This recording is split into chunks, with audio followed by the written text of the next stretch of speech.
Hello everybody! So how can we start reducing the overwhelm feeling and all that stress that build up? You know, because where we are overwhelmed, we are too scattered everywhere, and instead of actually focusing and doing the things that we want to accomplish, we're getting on Instagram, we're getting on Facebook, we're getting all over the place, instead of focusing up and see what is it there to do. So today I will share with you 2 simple steps in order to be more relaxed and getting that overwhelm feeling destroyed.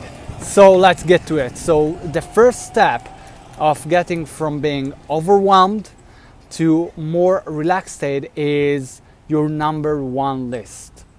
I like to call it the number 1 list because it's your number 1 list that you go every time. That means you put there everything that you must do.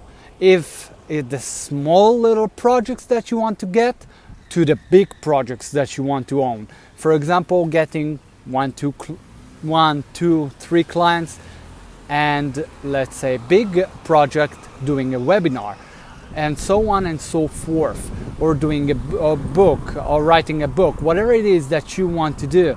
So you write everything down. And why it's very important for you to write that down, because when we write down, so the thing, it doesn't look like it's enormous T-Rex out there come to swallow us, because when we are there in our mind, it looks bigger than it actually is.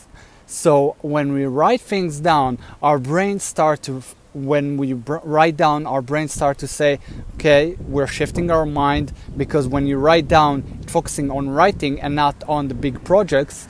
And then when it's out there and you see it from here, you see it downwards and you don't see it upwards, you see it right here, and you're above that problem. You're above those tasks that you need to get, and not the task above you, because you control the task, you control what you got to do.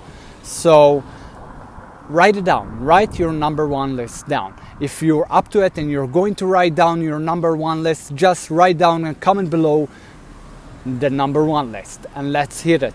And the second step is prioritize and execute. Like the Navy SEALs like to say, prioritize and execute.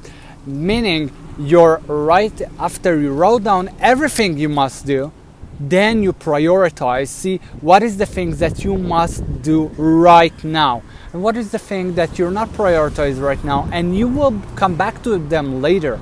You're not ditch them up. You will come back to them later, because oftentimes when we want to do other projects or start something new, we said to ourselves, the FOMO kicks in, the fear of missing out kicks in, and that's where we might overwhelm ourselves with too many things to do, instead of focusing up one thing at the time. Because when we have things one at a time, we get more things done, instead of trying to multitasking and get nothing done. Does that make any sense? If it does, go with your number 1 list and then prioritize and execute. And if you're going to do it, just comment below the number 1 list and let's get it on. And if you like this video and you like this content, give me a thumbs up that I know just to want more of it. And if you're watching on YouTube, just hit the subscribe button to never miss out an episode. And I really appreciate you for being here and investing your time with me. That really means a lot to me, and I will see you right here tomorrow, and have an amazing and productive day.